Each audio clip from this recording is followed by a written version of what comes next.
compliments to the Right Honorable Raila Odinga, President William Ruto, and the new chair of the Africa Union Commission. Mr. Speaker, Raila Odinga was Kenya's best that we sent to the continental stage. And Mr. Speaker, every other time that a Kenyan is out there on the international or continental stage, I remember when Faith Kipyegon was breaking the 1,500-meter world record, all Kenyans stood up in unison to cheer Faith Kipyegon. I remember David Rudisha, the great run that he made to win the 800-meter championship. I think, Mr. Speaker, that record has not been broken. All Kenyans rose in unison to celebrate a great Kenyan. I remember even, I think she's called Beatrice Chebet, who broke the 5,000-meter world record and went ahead to break the 10,000-meter female world record. Kenyans stood up in unison and cheered on Faith Beatrice Chebet. That is the attitude and spirit with which we ought to approach the attempt by the Right Honorable Raila Odinga to become the chair of the Africa Union Commission.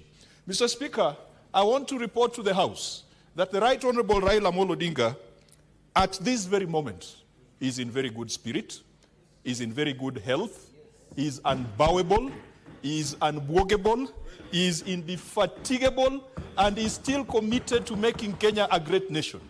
There are those who think that by throwing barbs at him online, composing small inchas and compositions, that they are going to deter the fighting spirit, the indomitable spirit of our enigma, Raila Odinga. Raila Odinga, please take your time, relax, make phone calls to your fellow leaders across Africa, thank them for the vote they gave you, take time to reflect, and when you come back home, let no one try to direct Raila Odinga on which direction he should take or on which action he should take.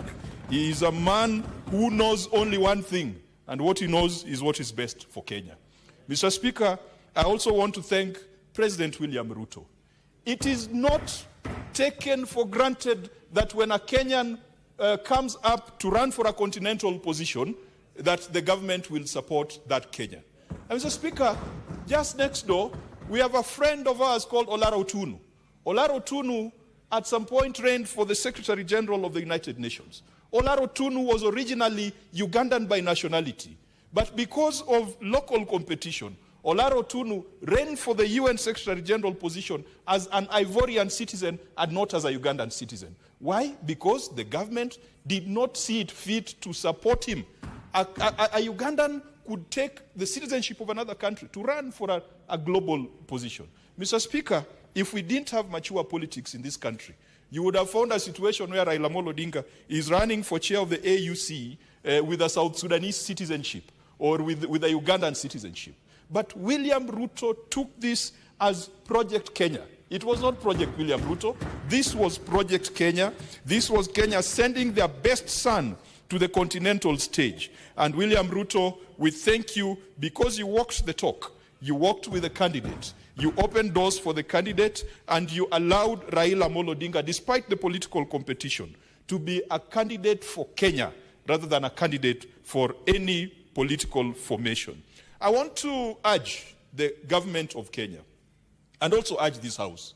Mr. Speaker, the sessional paper on Kenya's foreign policy was laid on the table of this House last week by the leader of majority. We now have an opportunity to weigh in on Kenya's foreign policy. I know that my colleague, Senator for Kisii, Senator Onyonka, is one of the most exposed and experienced diplomats in this House, having served as an assistant minister for foreign affairs. Honorable members, we have an opportunity to weigh in on Kenya's foreign policy. And I want to request the Speaker to direct the relevant committee, I think it will be the Justice and Legal Affairs Committee, if not the Foreign Relations Committee, that they must bring back a report to this House. They must scrutinize that sessional paper. They must get views from experts. They must look at it and confirm that Kenya is adopting a foreign policy that is pragmatic. That was a position of the founding fathers of this nation. They said we face neither east nor west. But they said we are going to face the direction where the wind will blow in our sails. And that should be the position that this generation takes. There is nothing fashionable about being seen as pro-American or being seen as pro-Chinese. Those are constructs that do not matter to us. we shall face the direction that adds value to the lives of the people of Kenya, the direction that is willing to partner with us in achieving our developmental objectives, and the direction that is respectful to the people of Kenya. Mr. Speaker, that then should also ensure that, even I heard some people say that we should withdraw from the Africa Union, we should draw from global commitments. Mr. Speaker, we should never make the mistakes that we saw the Brits do with Brexit. They are regretting it today. We should never make the irresponsible decisions that we have seen the Americans doing under Trump, saying that they're withdrawing from the World Health Organization, they are withdrawing from the United Nations Framework Convention on Climate Change, they are withdrawing from the Kyoto Protocol. We cannot go for isolation. We cannot go for a situation where we are left alone as pariahs in the global world order. We shall continue supporting and fulfilling our international obligations, be it at the Africa Union level, be it at the East Africa Community level, where Kenya is the current chair. Mr. Speaker, I also wish to congratulate Djibouti that their candidate is now the chair of the Africa Union Commission. I do not know much about the gentleman who has been elected to that position, but as you have said, this election was not just about the individuals, it was about the nationalities that fronted those individuals. Mr. Speaker, as has been said by the Leader of Majority, our President now has been given a rare opportunity to propose reforms at the Africa Union Commission. Mr. Speaker, I also recall that a good friend of this House, Ambassador Amayo, Ambassador Amayo is a good friend to this House because every time and everywhere he was posted, be it in London, be it in Washington, whenever a Senate delegation came, he welcomed the Senate delegation. He was unlike many ambassadors who look with contempt at members of parliament.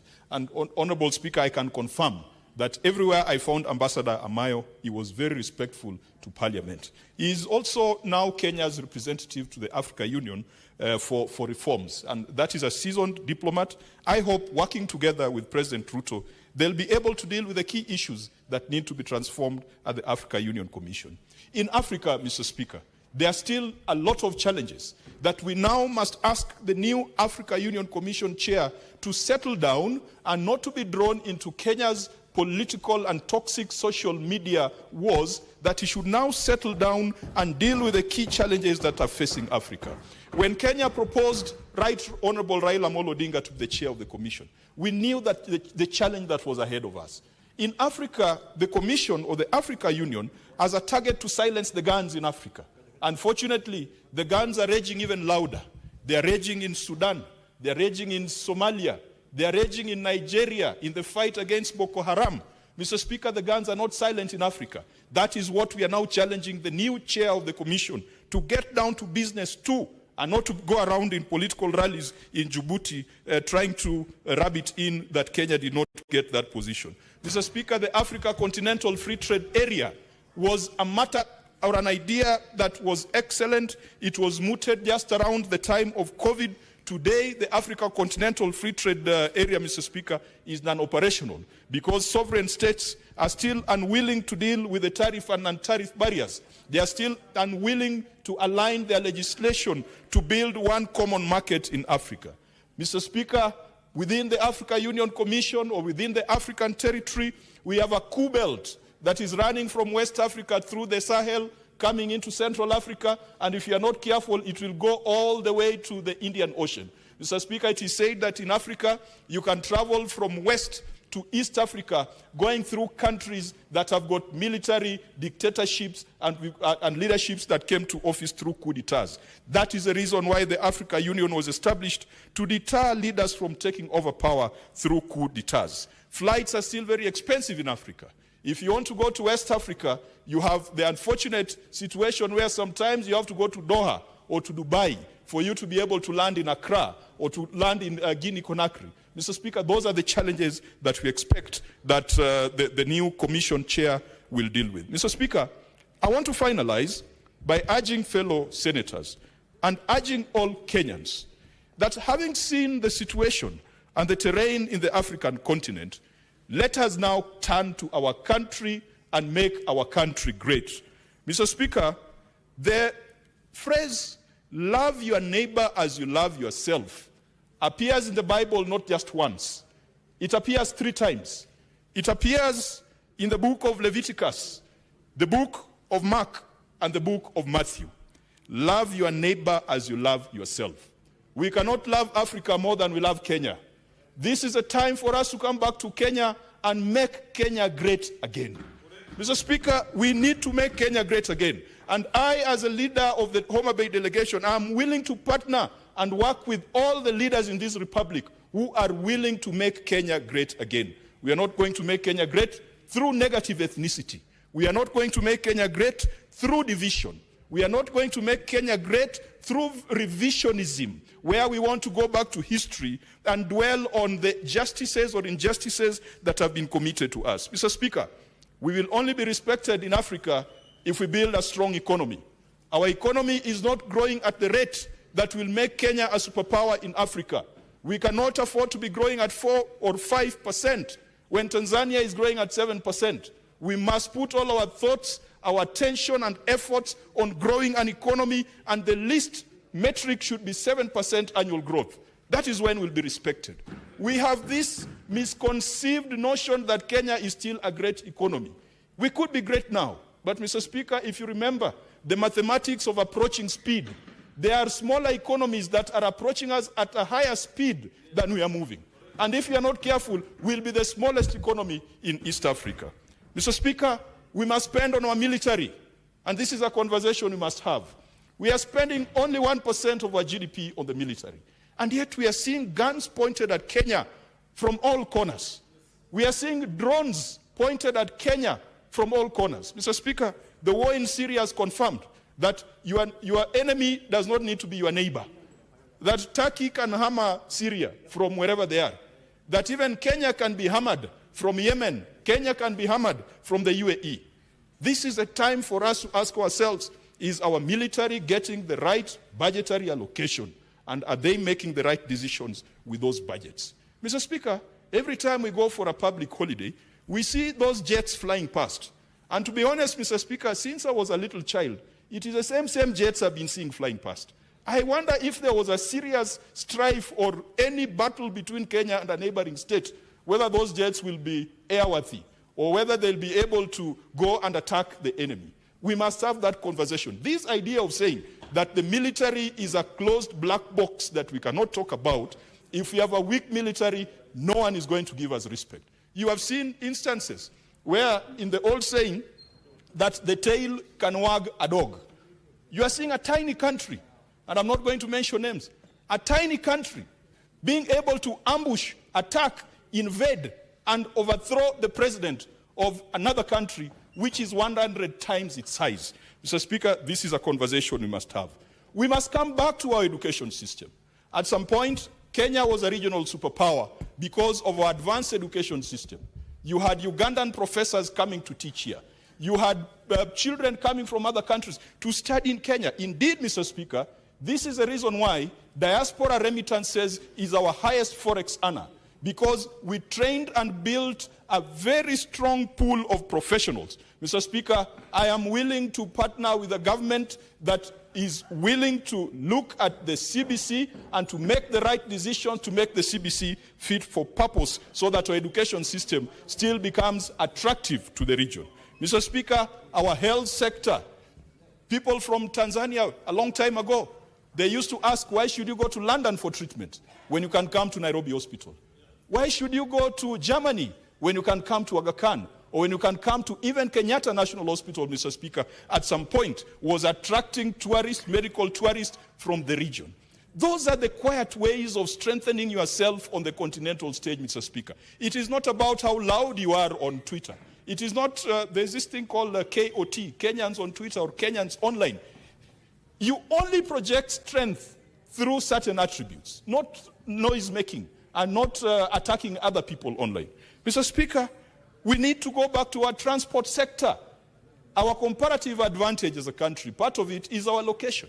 It is geography that allows us to have a port, that allows us to have a port almost midway from North to Southern Africa. The port of Mombasa is a gift from God. Our location is a gift from God. Mr. Speaker, we must modernize the port. And I am willing to encourage this government that if we cannot get civil servants and bureaucrats who can modernize that port, then we'd rather seek a strategic partner, Mr. Speaker. Of course, a strategic partner procured in a transparent and open manner.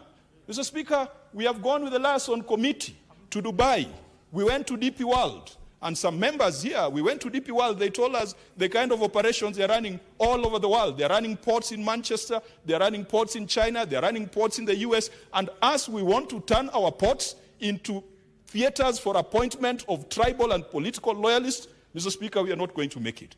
Kenya Airways has been the pride of Africa, but of late it has become the shame of Kenya. Kenya Airways is another form of expression of strength on the continental stage.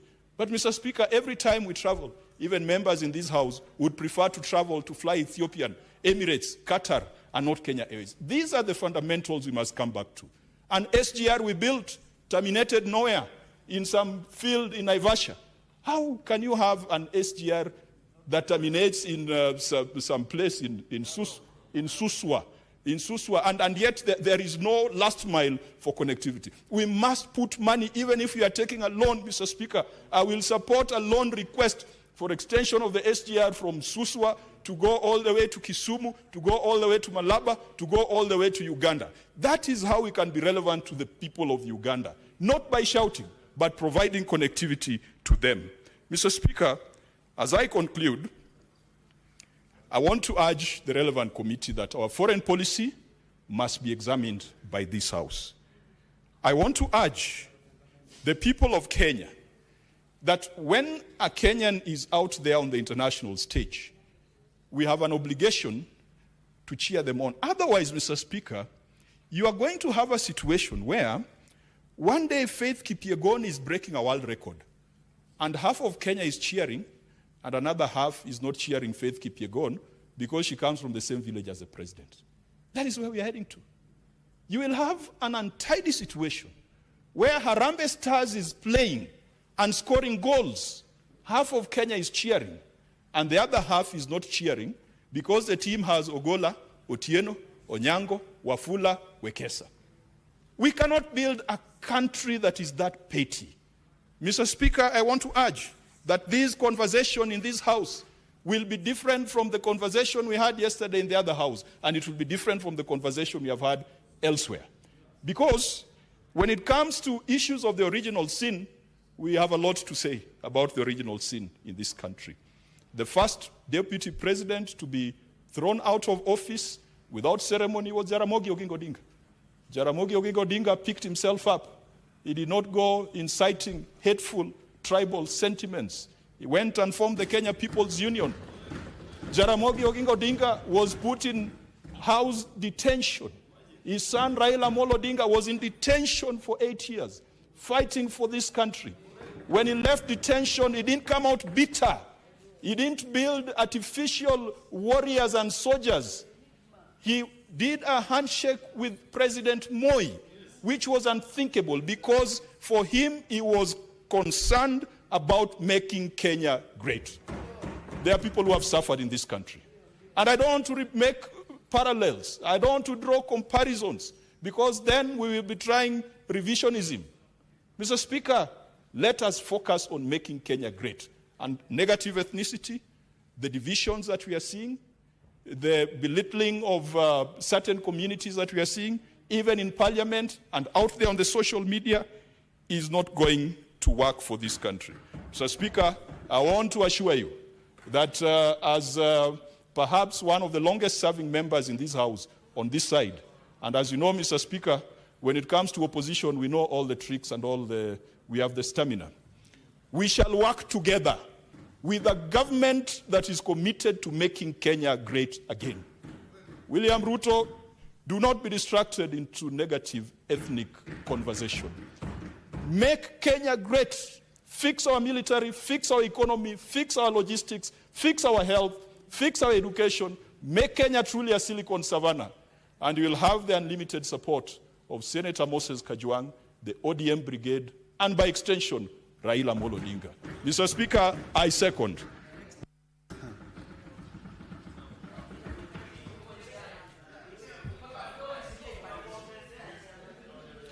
Honorable Senators, this motion is very interesting and enjoyable to listen to the members. So, honorable members, I